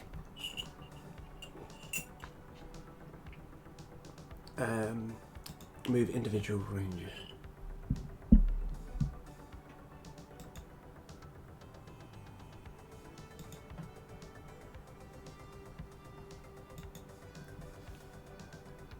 So I'm actually seeing like how we convert. So I think it might be something similar to this.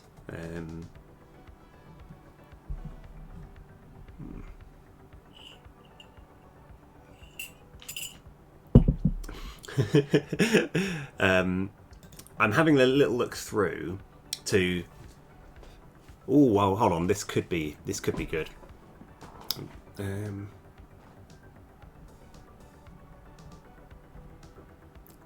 So we're looking at this script here. This is the thing that we use to move the individual bean. Oh my gosh, I have not made this easy for myself at all.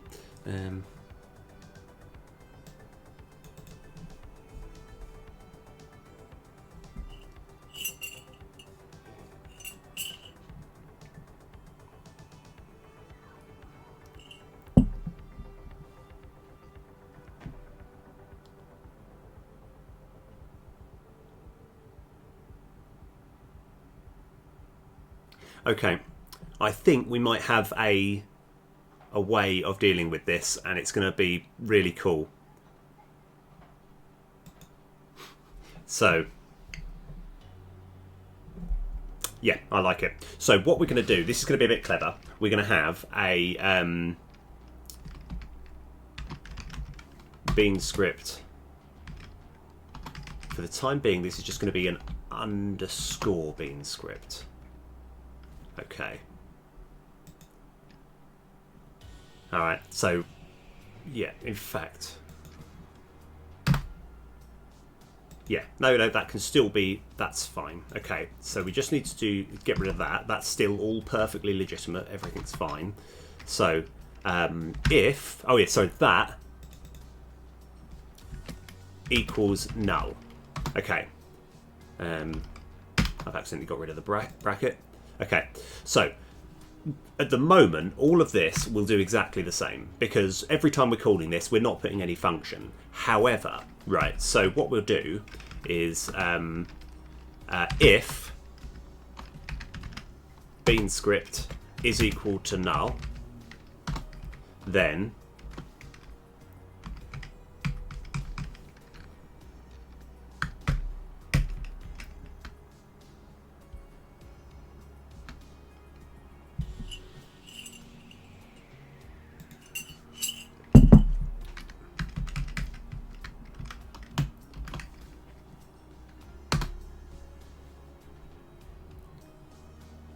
oh, have I just nailed this? Have I done this? This could be pretty cool. Okay, so what I'm basically doing is, with this move individual, I've made this now a little bit more dynamic in that it both creates a ranger if you want it to create one, but if you already have one assigned, it can just use another ranger from somewhere else and put it in place. So that's good.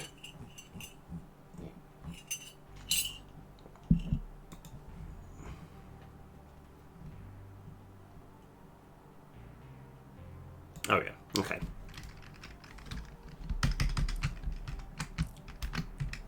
So I'm actually just going to make this a routine.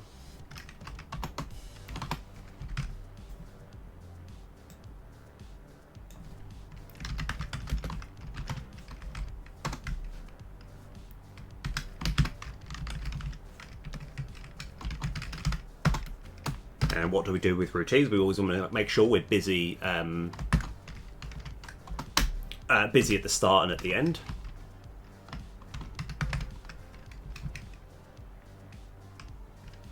Number of beans to convert.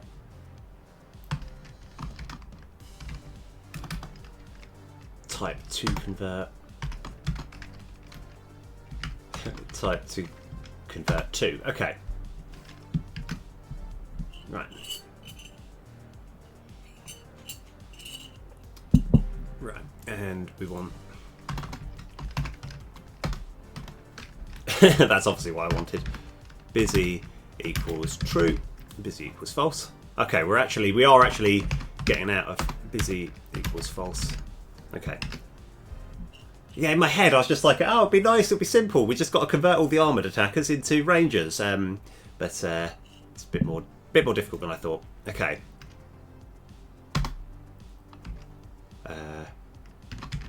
Start coroutine. Convert. Move individual back.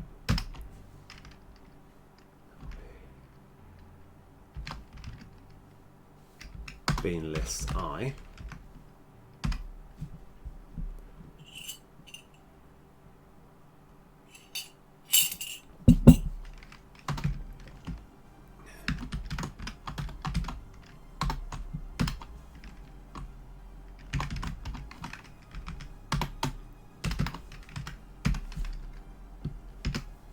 Okay.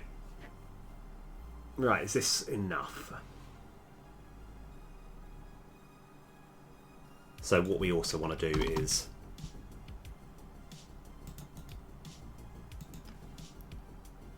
number of beans moving.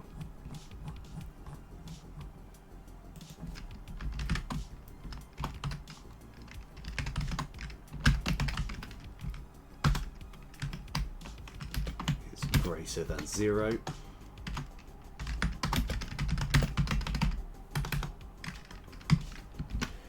Okay. I think this looks good. We technically don't need this at all.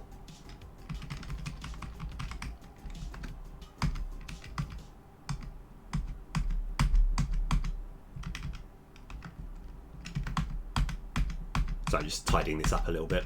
Number of beans moving. Okay. Right.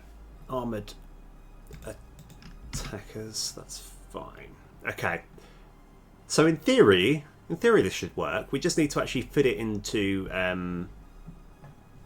our card action script.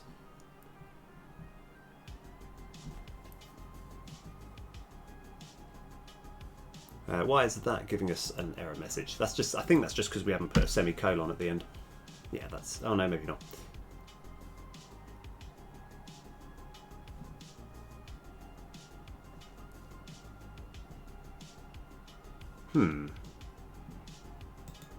Where am I going wrong here? There are 3. Oh, it's because, yeah. Okay. Right, there is plenty of things that can go wrong here. But I think we give it a shot.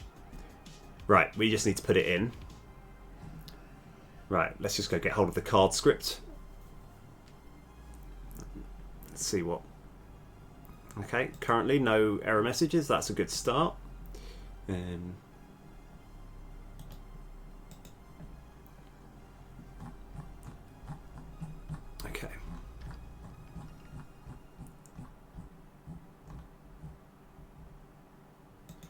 So, case, different strategy. Yeah, I apologise today. I haven't quite got the same energy that I normally do. I think I'm, just woke up quite early. I'm just a little bit tired. Right, different strategy. And I think we put it in our recruitment. Actually, no. Let's just have a look.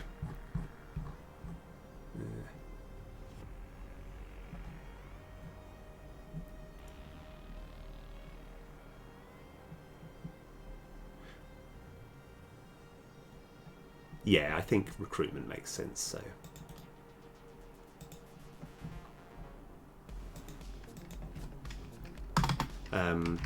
public void.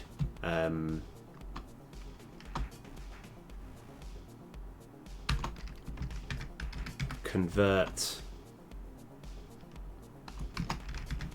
attackers. We'll have convert attackers, and we'll have int number of beans, comma, string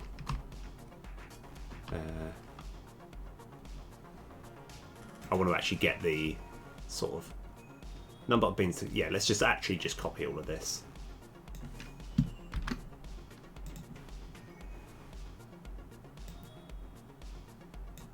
So even though we can just call the attack building directly, it makes logical sense to call here first, to actually essentially call this to then tell the attacker beans. So, oh yeah.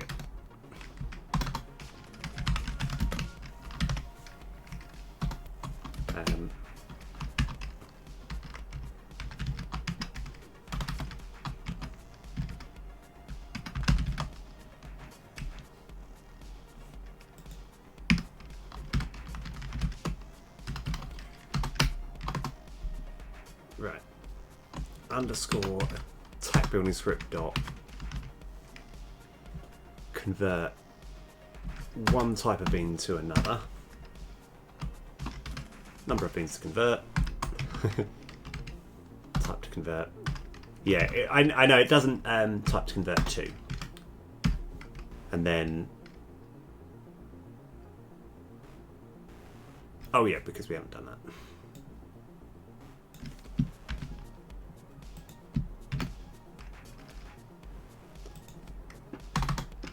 While let's go attack building script dot busy.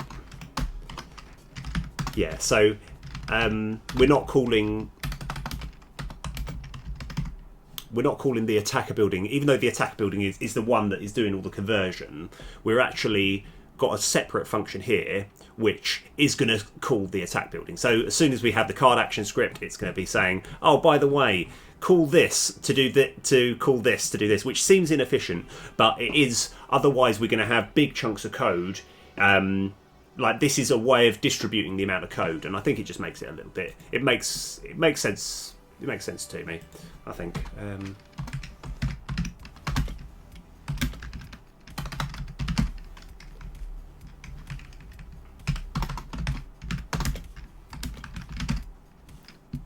Okay.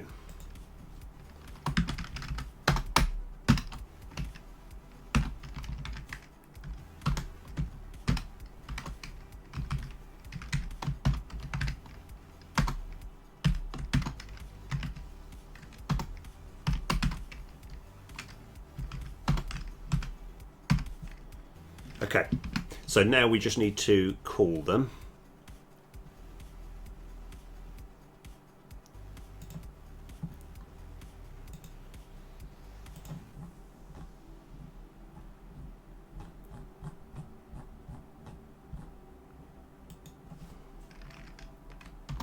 Okay, underscore card action, no, card action recruit. Card action recruit script.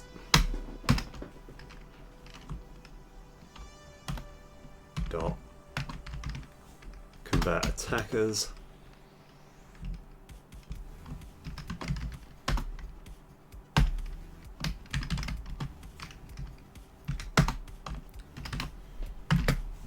Okay. Armored attackers.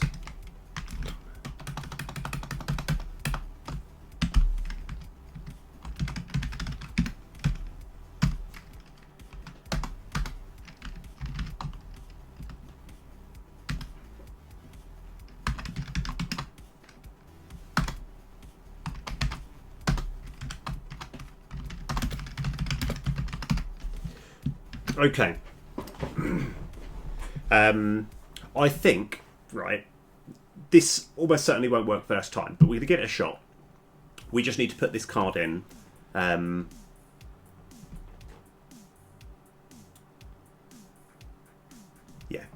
Right.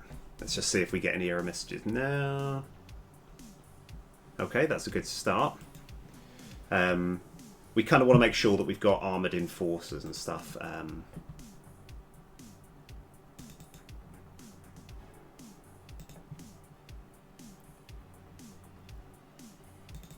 Different strategy.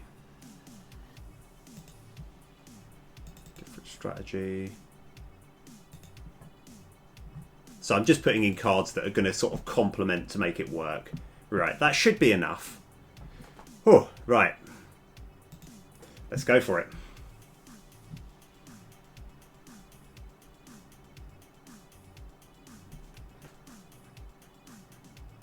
Okay.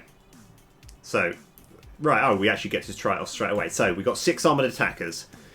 Oh, boy. Right, okay, is this going to work? Right, let's just... I think we go for it, see what happens. Huh. Okay, at the moment, nothing's changed there. We want to see... So, the sprites haven't changed. And I kind of know why, actually. I do know why. But let's go in turn, see if they attack. No. Okay. Oh, it's because we haven't set the ranger total. That's fine. Okay, right. So, let me change a few things.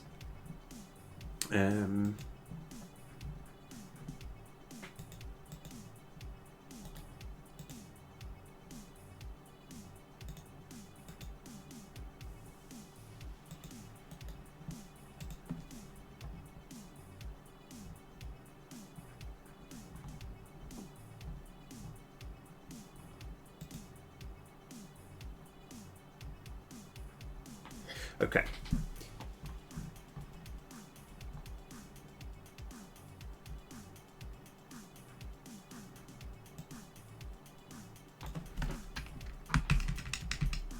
So what I kind of want to do as well is we actually want to move this one down here. So it's going to call the bean script anyway. So it's going to set the sprites over there. That's what I wanted to do earlier. So we don't need... Oh, we just haven't set them. Okay. Yeah, that's fine. Okay. Yeah, so now we're setting the sprites. So that will sort out one problem. I'm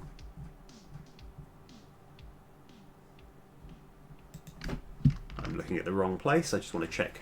Move. Rangers. No. I've got too many functions here. You know, this is getting a bit heavy, this script. Go to definition, so it's this one here. Right. So we're adding... So it has worked it out. I just don't know why the number hasn't... So yeah, all we need to do is just add... sort out the ranges. So what do we do to get the ranges? Ranger being the script. So we're adding these. Right, okay. So let's have a look. Set Ranger attack total.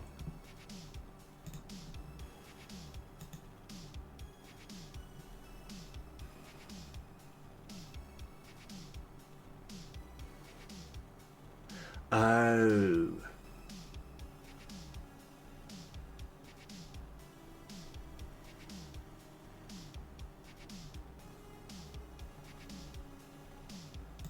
Okay.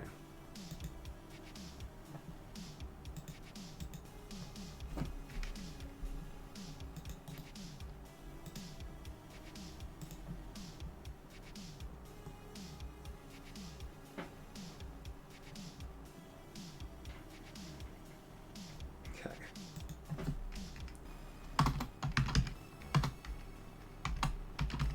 I just want to see if this is being called.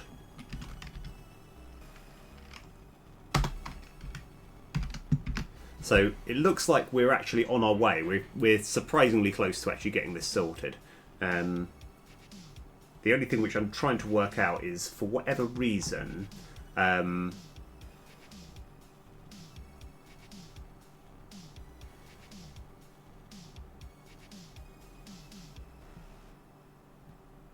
know. Yeah. So let me just have another quick look.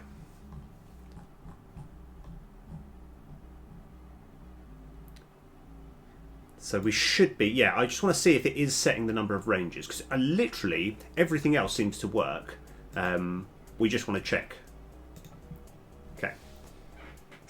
This does require a bit of thought. So hopefully we've got the sprites. The sprites will change.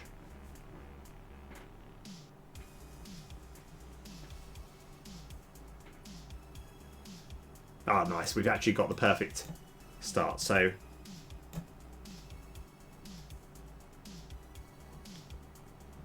Okay. Ah! Now that's interesting.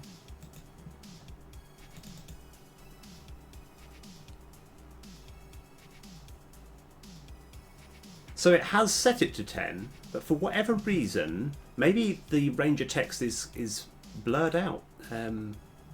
Because we should be, if I click over here, Ranger text.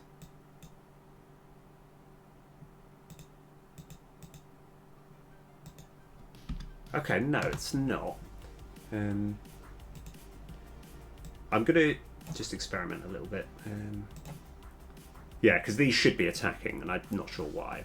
I'm just going to create this.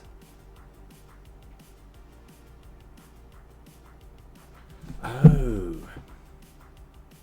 So part of this is still thinking that these are armoured attackers.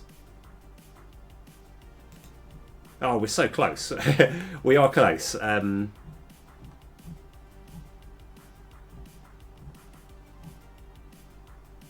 Just can't quite work out.